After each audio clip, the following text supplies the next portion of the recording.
All right, good morning everyone.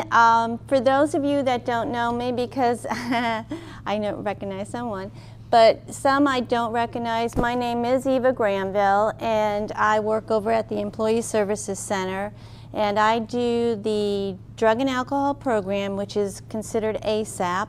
I also do the Employee Assistance Program, which is basically the counseling part of it, and also suicide prevention.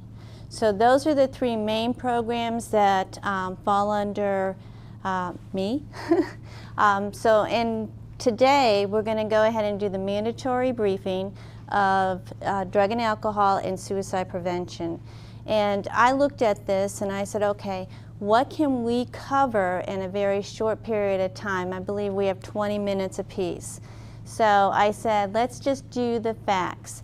So we're going to go ahead and look at what is substance abuse, how do we recognize it really in the workplace, and really what programs govern the program, such as regulations, policies, and all of that. On the other side with suicide prevention, many of you know the ACE program, correct? Shake the heads. There you go. This is the Army's program to go ahead and train and also provide you guys with ways of reaching out to others and hopefully preventing a suicide from happening. So we're going to address the ACE. We're also going to go ahead and say, okay, what may be some of those causes that would have someone start thinking about suicide or even going ahead and dying of suicide. The other thing is there are warning signs, and I just want to go over them. Again, I know this is something that all of you know, have heard, but we're going to go ahead and review. Sound good? Okay, so we're going to go ahead and start with what is substance abuse. And I'm looking at it from the Army's perspective, and really when we look at substance abuse, many people say, okay, it's an alcoholic who's sitting home, sitting at a bar, drinking all day long. It's a drug addict who can't work, is out on the streets. That's not necessarily true, especially here on a workplace, whether it be here at Toby Hanna, other military installations, or even places like Walmart. These are people who are working every single day, but still have a problem with the misuse of alcohol or drugs. And what it is actually a pattern that develops. So many of us, hey, we can have a drink, right? We go out to dinner, we have a drink. Personally, I like margaritas. The better the margarita, the better I like it. There's nothing wrong with that, all right? Many of us will go ahead, it's football season, and football basically is on every single day. I know. It's Monday, Sunday, Monday, and Thursdays now, but truly, fanatics watch it every single day. So take that for an example. Football, a lot of times there's tailgates. A lot of times Sunday football, you have friends over. Sometimes you like to go ahead and have a beer as you're watching the game. Is that true? A lot of people do. Some don't. But what happens is this individual is going ahead having a couple beers as he watches the game. Now he's going ahead and watching football 5 days a week. And he's drinking 5 days a week because it's football. That's his excuse. So now one beer doesn't work, and he's increased it, and now there's 3 beers. So before you know it, the next season, he's already up, or she is up to drinking a 6-pack of beer for each game. It's a pattern. This is every day. So this is how it starts. This is a pattern of misuse of alcohol. The same things happen with drugs, okay? Many of us, and I know Heather alluded to the opiate addiction and how it is a crisis now in the United States. But we want to look at illegal drugs can go ahead and play a part in this with heroin. Maybe you tried it for the first time. Now it's the second time. So it's now a pattern. This is substance abuse. I want to go ahead and point out prescription drugs, especially with opiates.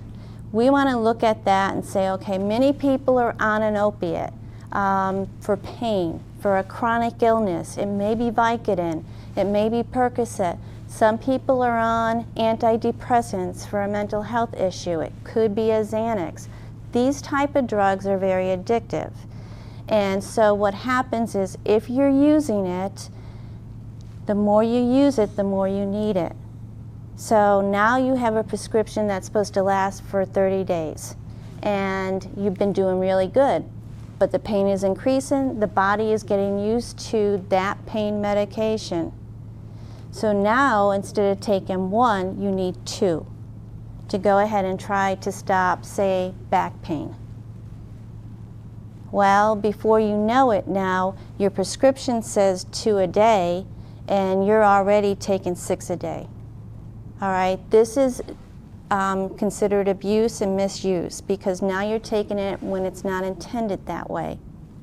And many times it just increases. And this is the same for illegal drugs.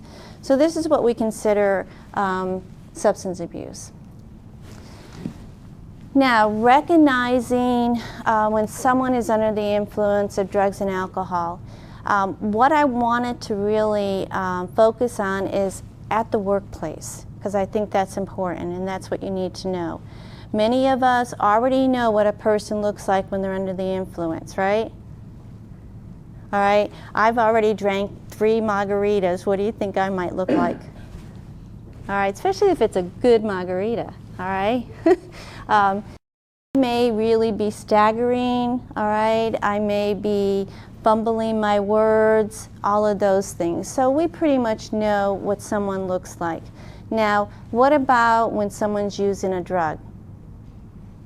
Any ideas what that might look like? Say I am taking, codeine, Percocet. What do you think I might look like? Drowsy. Drowsy. Yeah. All right, yes. Unable to keep my eyes open. How about another one? One more. It's more when they're not on it, that they actually are acting different than normal, that they've got to the point where they need it to be normal. Yes, and we're going to talk a little bit about that, because you're going to see that on the workplace. But when someone is actually under the influence, what do they look like? Again, it could be staggering, all right? It could be where the person is not able to focus, all right? They're not able to really speak what they are intending to say. So they're unable to do a lot of that. Now, so these are signs that you might see. When we're looking at the workplace, there's different signs. Say a person is misusing alcohol. It could be where the hands are shaking. You might get a lot of shakiness, and that's because the person is not able to go ahead and drink on the job. So you're going to see that. It may be where an individual is taking a lot of leave. This also goes for drugs, but they're taking a lot of leave. You will see them call in on a Friday. You will see them call in on a Monday, and usually the phone call doesn't come to the supervisor until 2 minutes to 9. All right? Or you're going to see where they're taking leave before and after a holiday when it's not expected. The other thing you might see is individuals who come in with a lot of injuries. This happens with someone who's misusing alcohol. You will see they're coming in and their hand is bandaged up. And you say, what happened? And they said, well, you know what, I was trying to fix the heater and I burnt myself. And then all of a sudden, 2 weeks later, they're coming in and they're on a walking cast. And you say, what happened now? Oh, I fell down the stairs, you know, the basement was flooded, but it didn't rain. All right? So these are things that you need to look at. They will have a lot of injuries. Why? Because when you're under the influence of alcohol, you're unstable. So you will start seeing a pattern of injuries that come in. And then as it goes on in time, you may hear the same excuse. So this week you heard they fell down the steps.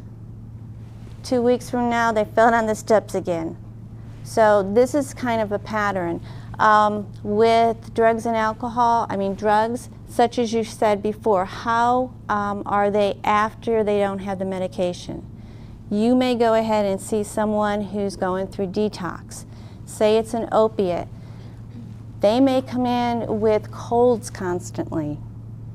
They may come in with allergies. They're saying they have allergies because their nose is running all the time. So they're calling in sick saying they have the flu. They have stomach aches, headaches. Truly what's happening is they're detoxing. So if they had a prescription that was supposed to last 30 days and now it's only 15 days and they have nothing, all right, that detox sets in about 3 days.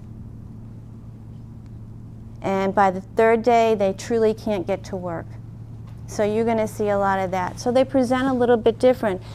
Someone may go ahead and you have an employee who's constantly on the phone. Every time you turn around, and it's not just playing games or whatever, but they're calling someone, all right? And they're seeking out that medication. They may go ahead and ask coworkers, and that's another thing. If they know that you're on a prescription medication, it's not uncommon for them to come up and say, oh, I'm really hurting, I got a bad back, do you have a couple Vicodins? And what happens is coworkers feel bad. And then they actually go ahead and say, well, I can give you one. And then that starts a pattern. That person returns to that individual constantly. You may see financial issues, such as the person is borrowing from coworkers because they don't have the money. They would rather purchase the drug instead of pay for mortgage and utilities. And they will come to you saying, I don't have the money to pay my car payment, and now coworkers feel bad, all right? Also, outburst. A lot of times, especially with ones who misuse alcohol, all right, because they don't have the alcohol, they start getting agitated, and every little thing is going to aggravate them, and they're going to explode. So these are different characteristics that you may see on the workplace, all right? There's a lot of other ones, and I'm going to tell you, we do have some forms on the intranet under Employee Services that can go ahead and give you a whole list of things to look for, all right? So these are things that you might want to recognize, familiarize yourself with. And I have to tell you, it's important to see this stuff, notice it, and get the person the help. Don't ignore it. Many times coworkers are like, I'm not getting involved, I'm not going to bother this, and they don't say anything until it becomes a major issue, such as driving in on van pools. Until the person is driving so erratically, do they complain? Or they're tired of stopping at the beer distributor after work. So the person can run in, get their alcohol, and come out. Or it's winter approaching. We get a lot of calls because the individuals in the van pool can't stand the smell. And do you know what I mean by that? The morning smell after someone's been drinking a lot. So these are things, and then that's when they finally come forward. The best thing you can do, especially when it comes to work, because people are more willing to go ahead and keep their job, is if you recognize these signs. We're not asking you to be an expert and say, oh yeah, he has a drug problem. Notice these signs. Go to the supervisor, say, you know what, I'm not sure, but this individual is blah, blah, blah. Because it's the supervisor that can go ahead, talk to the individual, get them the help they need, and refer them to where they need to go in order to get that help. I have seen so many people just here at Toby Hanna who have had issues with alcohol, misusing prescription medications, heroin, who now are leaders because they got the help. So that's important, all right? Marriages are saved. All right. Oh, I'm sorry. I want to go back here. The Army's way of doing this, back in the 1980s, they recognized that something had to be done. We had to go ahead and say, there is an issue with alcohol and drugs, and we're going to go ahead and see what we can put in place. What they did was go ahead and initiate an executive order that started the drug-free workplace. The drug-free workplace actually opened up a whole arena of services. Not only was it identification, and when we talk about identification, that's drug testing. And many of you in here are on the drug testing pool, correct? In here, right? And I know way out there, all our other installations, they're on the drug testing pool too. Now, what that is a random selection. And now we are able to reach out to the other installations, the Fort Braggs, Korea, Germany, because the new system allows us to go ahead and input that random name into labs around the country. So and this is one thing I wanted to point out, and so all the other folks know, that if you come up on that random pool, then you're going to go ahead and still be selected, and those individuals have to go to the closest laboratory near them to be tested. So they cannot get away with it. If there's an issue, they need to notify supervisors. We do know that there's some people that are TDY different places. They will still have to be tested. So that's a new thing that we did start. This executive order also went ahead and said, okay, so now we have a way of identifying someone who may have drug and alcohol issues. Now what do we do with it? So it went ahead and said, okay, we're going to provide evaluations, we're going to provide treatment options, we're going to go ahead and make sure that we have education for both supervisors and employees. So it did a lot, and that program is still going strong today. The one thing I did want to point out in this is the executive order made it a condition of employment for any federal employee to stay away from illegal drugs on and off the installation, all right? So that means, I know you like a fishing trip. I'm going to pick on you. Is that okay? Sure. Okay. All right. So we have Sam here, and Sam loves to go ahead and go fishing. He even likes ice fishing. But when he's ice fishing, what does he like to do? He likes to go ahead and toke a few joints, all right? That's his thing, all right?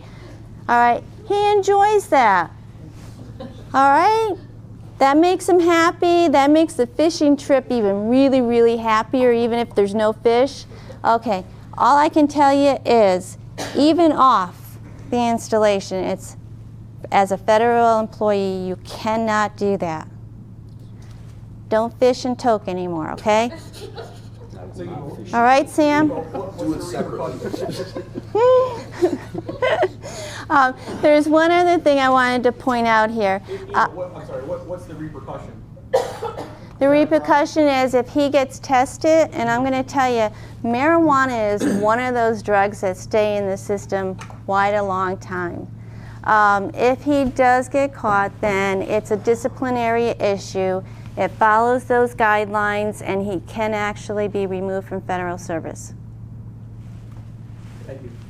But he also has the option to profess that, hey, I have a problem, fix me. He absolutely has the right to say, you know what, I just heard what Eva said, and I do fish. Next time I go fishing, I'm not going to do that. And he realizes, oh no, I like that. and he says, I got to go get help, he can come in voluntarily and go ahead and say, listen, I need help. That's totally different, and he has a right to go ahead, come in before any disciplinary issues happen. All right, and we will provide services. How about medical marijuana and CBD? I was just going to touch on that. Before we go there, I just want a quick admin note. So the command is supposed to come in at 11. We're about 5 minutes late. So Eva, if it's possible, could we put the suicide portion after lunch? Sure. Tell me what time. If you're available. Yes. It would be we'll call it at 12:30. Okay. At 12:30. Yeah, I can come back. And so, as soon as we finish up here, we'll do a 5-minute break and bring the command in to do their portion. Sounds good. Okay. Okay. Play. Sorry. Question. Play. Medical marijuana, correct? Yes. And CBD. What's the DOD policy on that? Okay. And here's the policy on marijuana. Whether it's medical marijuana and prescribed or recreational that you're using, it's illegal. It is still a Schedule I drug according to the federal government. So your medical marijuana prescription does you absolutely no good. All right? Yeah, but how about CBD? Because it's available like convenience stores and gummies. Now, let me touch on the CBD oil. All right, the CBD oil, and I just went ahead probably about 3 weeks ago, got guidance on this, and that's from my higher headquarters. CBD oil is not regulated.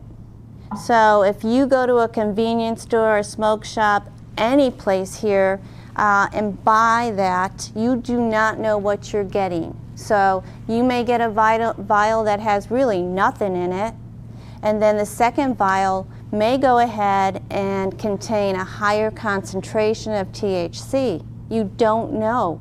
You have no clue. So you can come up positive on a drug test, and you can go ahead and say, oh, no, it's just CBD oil. No excuse, because the test is positive. So the guidance is federal employees need to stay away from CBD oil. That's your safest bet. Sound good? I know that's not what a lot of people want to hear. Huh? Sam the token fisherman. I know. Sam went ahead and said, okay, I won't smoke a joint, but I'll go ahead and get the CBD. No, Sam, you can't do that neither. All right? So does that answer your question? All right? So again, stay away from it. Best bet. All right. And again, real quick, we have a lot of different regulations that govern Army Substance Abuse Program. We have policy letters. We have employees' bulletins. They are updated, the bulletins, every year. So any new information, like the next one that comes out, will address the CBD oil. We've had one that addressed the medical marijuana. Read these things. Don't go ahead and just see it on the internet and say, oh, there's another bulletin. There's another bulletin. I would say read it so you know what the guidelines are, all right? So that Sam knows if he uses it, he's going to be in trouble, all right? And again, just real quick, this is a public health issue. Everyone in here has heard probably over and over again on TV, newspapers, everywhere about the opiate epidemic. We need to do something about it. We need to help individuals that do have a problem. Many of them go ahead and start because they're in chronic pain or they had some type of surgery. But unfortunately, it's a feel-good drug. All right, you can get high off of any type of prescription opiate, and it gives you that wonderful feeling. And that's how it starts, okay? Help individuals. Remember, it costs billions in overdoses, accidents, and everything. And I'm going to tell you, Pennsylvania right now is the fourth leading the charge in overdoses and death by overdoses. All right? It has, Pennsylvania also is #1 in opiate overdoses surpassed accidents. All right, so it truly is a problem here at Pennsylvania. All right, and I hope that worked.